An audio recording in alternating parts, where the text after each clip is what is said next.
In the greater treatise on the divine mansions, called Heichela Rabati, it's declared that a truly pious man is one who has a ladder in his house. That is, he has in his innermost heart the power to ascend to heaven. Mystical acts of this sort can entail risk, because they overlap the special qualities reserved for prophets. There's something blasphemous about a person who can go to heaven on his own. So, for example, the great Iranian Sufi Abu Yazid was banished from his own city, Bestam, for claiming to have made a mirage all by himself. But for a creative artist, the case is somewhat different. His imagination and his labor are themselves an ascent, a stairway to reach heaven, a ladder to the Garden of Eden. And we see this variously expressed. For example, the medieval Hebrew writer in Spain, Yitzchak ibn Abu Sahula, calls the work of the song, Hebrew Melechet Hashir, that is poetry itself, Sulam HaChochmot, the ladder of wisdom. And the 11th century Hebrew poet, also from Muslim Spain, Moshe ben Yaakov ibn Ezra, writes these verses on an introspective and nocturnal reverie.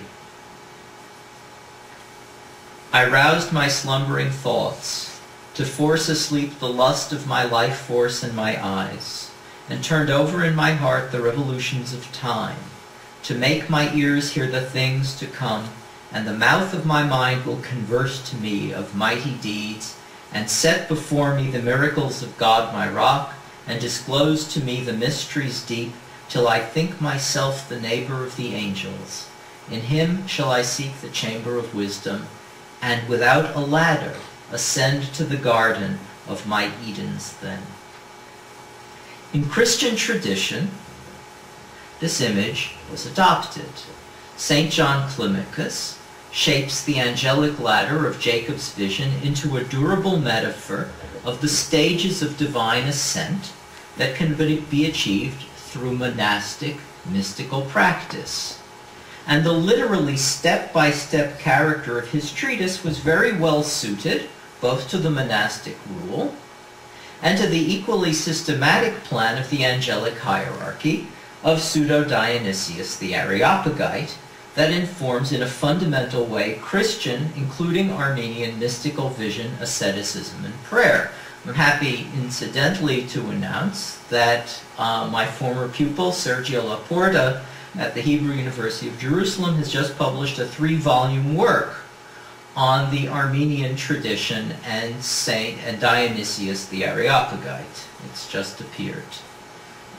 So by the time that Bedros Tourian inherited the image of a stairway to heaven and used it in his own poetry, it had long been part of both Christian and Jewish mystical tradition, imagery, and practice. As we've seen, the young Armenian poet inverts the iconic features of the cosmos to mirror his own suffering. The white milk of innocence and motherhood becomes the black milk of an untimely grave in a devouring Mother Earth. Instead of redemption through Christ's suffering, we see the protest of the suffering poet, itself becoming a crucifying nail. And the imaginal ascent of heaven's unwavering stair is more invasion than transcendence. The descent, not a journey into one's heart, but a phantasmagorical and terrifying plunge. In these respects, Tourian bears an affinity to the decadents Baudelaire and Rimbaud I mentioned. His distant contemporaries, the early shapers of French modernism.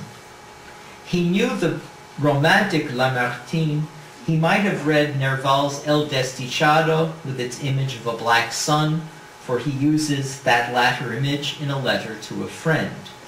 But Tourian lived and died in relative isolation, without having had any deep contact with European culture and none at all with the European avant-garde. The genocide of 1915 crippled the Armenian literary culture of Constantinople, although it survived, but it was denied the full flowering into this century it might otherwise have seen.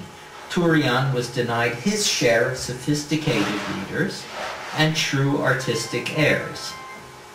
There was perhaps one heir worthy of him, who knew his lyrics and loved them. This was Yehishe Charentz. But he lived at the eastern extremity of Anatolia, in the Transcaucasian part of the Armenian highland, and the Stalin terror, falling close upon the genocide, devastated and disfigured Soviet Armenia as a whole and its literary life in particular. Charentz was murdered, his poetry consigned to oblivion, then betrayed by the various subsequent Puritanisms of the dominant culture, first communist and then nationalist now.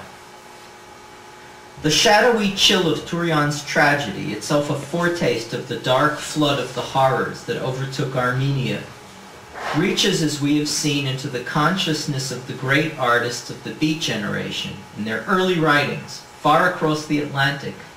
As we've seen, T.S. Eliot's early work exemplifies the hatred and callousness of a society whose failure to confront the genocide of the Armenians, the tragedies of the Greeks, led with deadly inevitability to the irresoluteness and inaction that made possible the Holocaust.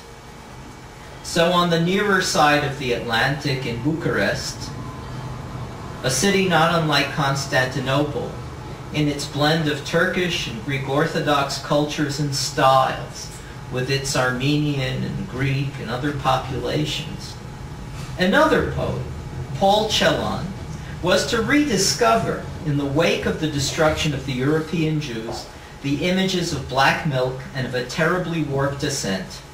Not Jacob's ladder, but ash through a crematorium smokestack that had come first from the pen of an Armenian poet as he lay dying. And what of the legacy of these creative spirits? What is to be made of their visions now?